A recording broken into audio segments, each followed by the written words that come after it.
It was a senior project that brought Kelsey here to the Make-A-Wish Foundation, where she raised over $7,000 for this amazing organization. Missoula Curling offers free curling to beginners like me 10 to 1 every Friday. Lady Broncs aren't only first in the conference, but also third in all of Class A in assists. Greg Popovich would be proud. We'll be back with more basketball after the break. We're going to send it right now to the third member of our crew, DJ Stewart, who's stuck his head in the Bobcat huddle. DJ, what do you got for us? Thanks, Ben. Well, Brian Fish was adamant to his team that he wants all 5 guys to stick their nose in there and rebound. And at the end of that huddle, he smashed his clipboard and said, guys, give me some fight, and sent them all out there. Back to you guys. That sounds like Brian Fish, Sean. Yeah. They're going to be one to look out for in Reno for sure. We'll send it over to the third member of our crew, DJ Stewart, who talked with Montana State head coach Brian Fish as he walked into the locker room. DJ, what did he tell you? Thanks, Ben. He was surprisingly calm considering how rough the end of that first half was for him. He liked the way they played offensively. He just wants them to limit the turnovers.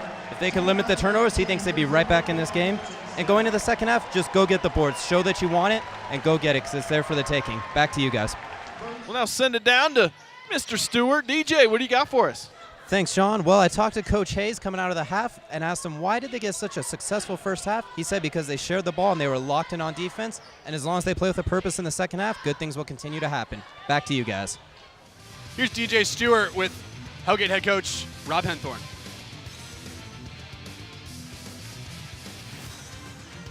I'm joined by Knights head coach Rob Henthorn. And Rob, that was a tough first half for you guys. What do you got to do in the second half to make a difference? Got to make our free throws, got to make our bunnies. Make our free throws, make our bunnies. That's all for us. Back to you guys in the booth. Hacked him on the arm. Now Tyler Johnson goes to where he might be most comfortable, is the charity stripe. Yeah, and he's 4-4 from that charity stripe. Got 20 points right now. And he misses his first shot. Is that the announcing curse right there, DJ? I think we might have cursed on him. Sometimes the charity stripe isn't so charitable on that one, but 4 or 5 is still pretty nice. 80%, you can't complain from the free throw line with that. That's exactly what he shoots on the season, 80% from the charity stripe. So we'll see if he can give his team the lead here. Now, if he misses this one, we can blame the announcer curse on you on that one. And he misses it, but he fights for the rebound, gets his own rebound back. Tyler Johnson gets it back. Dumps inside to Dawson Smith. Sam Elliott's going to take it back up, and Eric Seaman's going to reset. Great job by Flathead regaining composure, getting the... Tyler Johnson was trapped in the corner with 3 guys around him. He managed to keep the ball in play and get the ball to the top of the key to set up an offense. Cutting Tyler Johnson. Those two have played together for a very, very long time. Here's that replay. Right here, you see him pull Whitman towards him, giving Johnson a nice back cut and a strong finish to it. Wasn't an easy shot by any means. It just didn't have the big guy directly in front of him impeding his progress. We see here on the other replay, as Seaman brings him in, Whitman has his back to Johnson, and Johnson with a nice back cut. This replay, of course, sponsored by Metro RV out of Billings. Conference track and field championships wrapped up this weekend. It became official that for the first time, the Montana State Bobcats won the Brawl of the Wild series. The series started 4 years ago and counts every head-to-head matchup in all sports between Montana and Montana State. And the school with the most wins gets some additional bragging rights. The Cats took the series this year with a 10-7 score.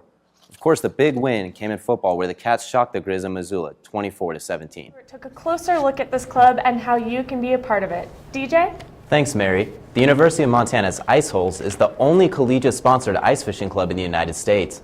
It started with a few students who wanted to take Montana ice fishing to a new level. They secured donations from different fishing companies, including Eskimo, to help them take off. Club founder Sonny Capice says the club isn't just open to students. Definitely open for everybody in the community to do this. Even like if you're not an official club member, you know, we'll be on the lakes and come out, you know, everybody's included, so. The club will hit the lake for the first time this January. Back to you guys.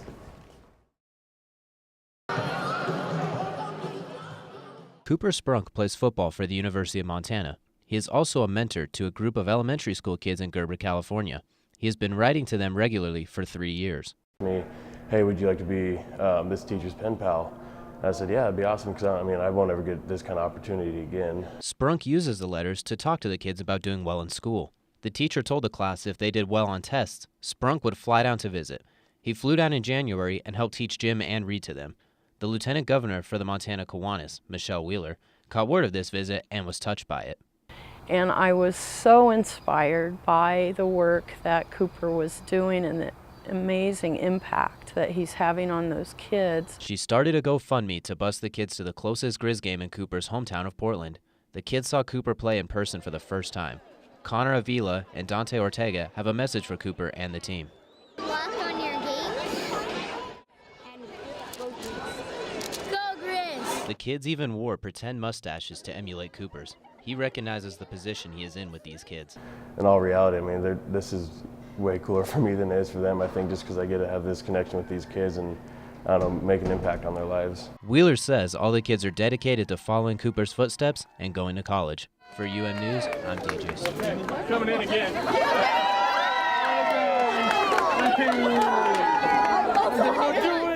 Throwing rocks with the Missoula Curling Club is the most popular it's been in years. I found out how a former UM student is sharing her knowledge with the next generation.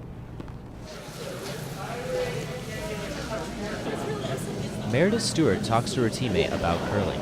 Curling involves sliding the stone from one end of the ice to the other and trying to have your stone closest to the bullseye. This is the first year she is coaching while also playing, and she says the reason is the people. They were all really passionate about it, and it's been such an engaging community that I haven't been able to leave since. It's just fantastic. She's been curling for most of her life and has plenty of victories and accolades. Rookie curler Coley Jones says that Stewart's experience is helping him improve. Sure, she is very expedient, but she also explains it thoroughly, so we picked it up right away. The Missoula Curling Club began in 2010. President Barry Bollenbacher says that the Missoula Club is one of the biggest in the Northwest. Went from, I don't know, 80 people at the most, and now we're at 150. And we have 28 teams playing here in Missoula, which is the most in the Northern Rockies. Missoula Curling offers free curling to beginners like me 10 to 1 every Friday. Stewart says that for those just getting started, it's all about giving it your best and learning. It's totally okay to lose, and it's every throw that you throw, you can be learning something, and you can always be working on something. She also says that interest in curling peaks every Winter Olympics. Curling season runs through the end of March.